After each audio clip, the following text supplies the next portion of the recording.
But of course, one of the faces of this whole policy is the wonderful Neil Ferguson. Well, we have to ask ourselves, how did we get here to begin with? And let's look at some of these experts. Well, this is the grand poobah himself, Dr. Lockdown Neil Ferguson from Imperial College fame, one of Boris Johnson's most consequential advisors. Do you think that's a fair statement?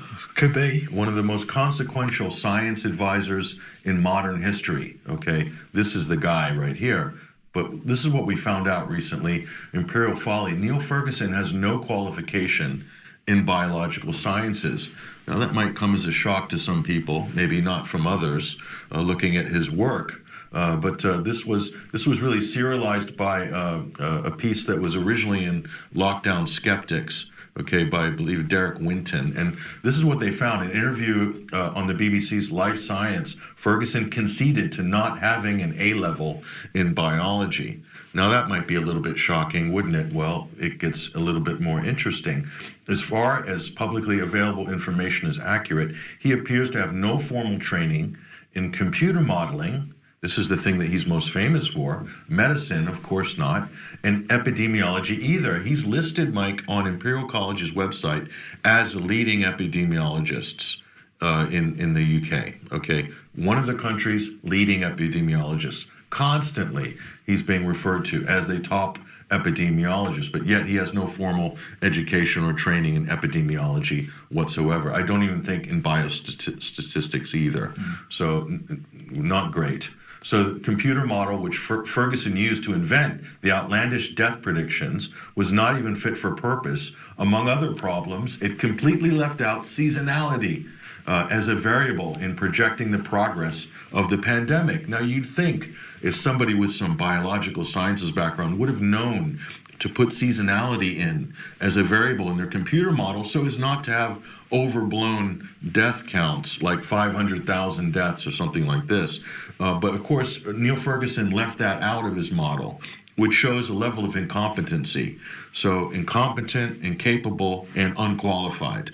That is the most consequential science advisor to any government in modern history, that man, Neil Ferguson. So that is the pandemic in a nutshell. Well, let's just remind ourselves of what Lockdown Skeptics, I mean, we reported this at the time. Lockdown Skeptics ran a code review of Ferguson's model.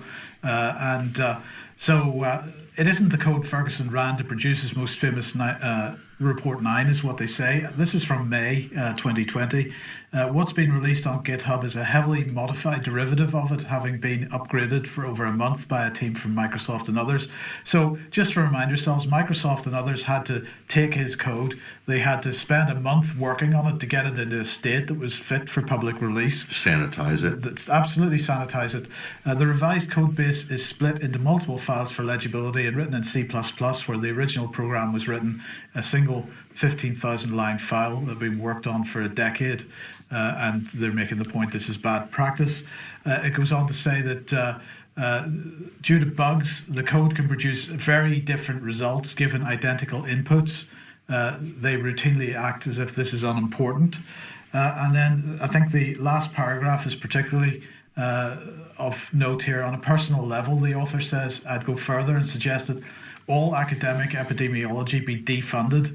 This sort of work is best done by the insurance sector. Insurers employ modelers and data scientists, but also employ managers whose job is to decide whether a model is accurate enough for real-world usage, and professional software engineers to ensure model software is properly tested, understandable, and so on. Academic efforts don't have these people, and the results speak for themselves. I think that's absolutely valid criticism. So this is an interesting point, isn't it, Mike, that, in the insurance sector, they can't afford to get it wrong, can they, in terms of actuaries? I mean, if they do, they're literally out of business. Yes. So there's a more rigorous and robust process in auditing things like modeling and predictive modeling in the private sector.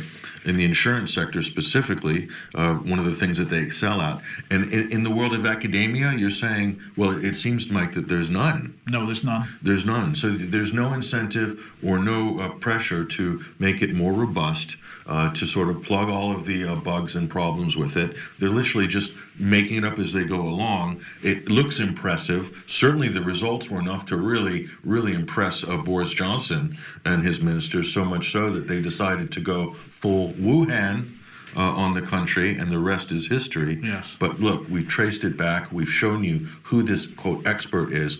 We've shown you his computer modeling and what's behind it. And guess what? It's a complete catastrophe, okay? It's a total debacle. And is he still on SAGE's committee?